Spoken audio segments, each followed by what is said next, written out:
মেদিনীপুর জেলার গ্রাম বাংলার একটি পরিচিত রান্না হলো তেঁতুল দিয়ে চিংড়ি মাছের টক, আর তাতে কিন্তু বিভিন্ন রকমের সবজিও অ্যাড করা হয়। নমস্কার দর্শক বন্ধুরা, আমি দেবযানী, আমার চ্যানেলে আপনাদের সবাইকে আবারও স্বাগত জানাই।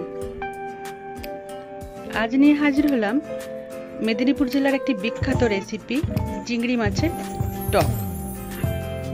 একদম কম মশলায় ঘরোয়া মাত্র 2-3টে উপকরণ দিয়ে কিন্তু এই সুস্বাদু মাছের টকটি খুব সহজেই রান্না করা যায়। তো প্রথমে দেখুন, আমি 200 গ্রাম মতো একটু মাঝারি সাইজের চিংড়ি মাছ নিয়েছি, আর নিয়েছি পেঁপে আর কুমড়ো। পেঁপে আর কুমড়োটা ডুমো ডুমো করে কেটে রেখেছি।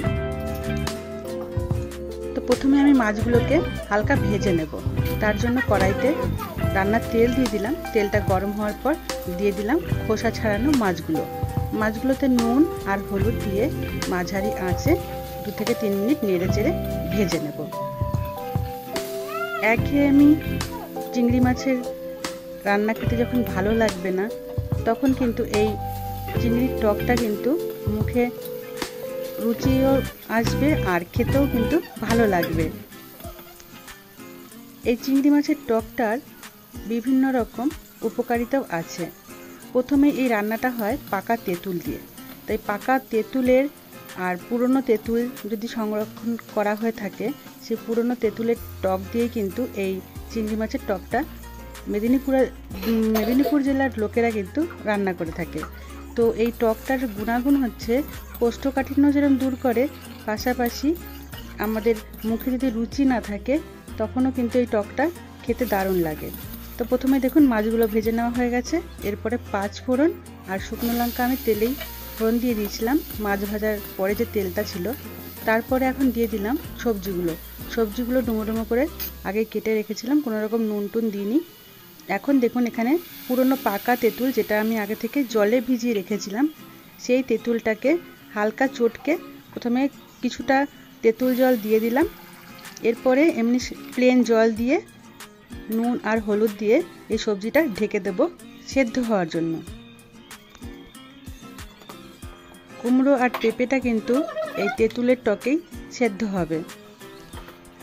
কুমড়ো আর পেঁপেটা যেহেতু সাইজটা একটু বড় বড় করে কাটা, তাই সেদ্ধ হতে একটু বেশি সময় লাগবে, আর জলটাও সেভাবেই মেপে আমি দিয়েছি। আর সেদ্ধ হতে প্রায় 10 থেকে 12 মিনিট লেগেছে।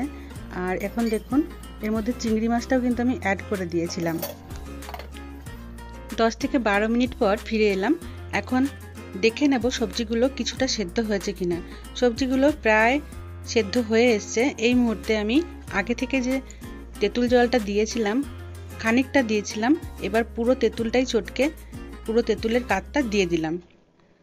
সম্পূর্ণ তেঁতুলের কাঠটা আগে দিলে সবজিগুলো ভীষণভাবে টক হয়ে যাবে, খেতে ভালো লাগবে না।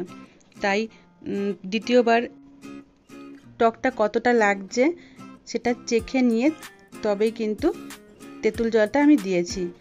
এবার আবারও ফুটতে দিতে হবে মিনিট 5-7 মতো। এখন প্রায় শেষ মুহূর্তে চলে এসেছি রান্নার। দিয়ে দেবো এর মধ্যে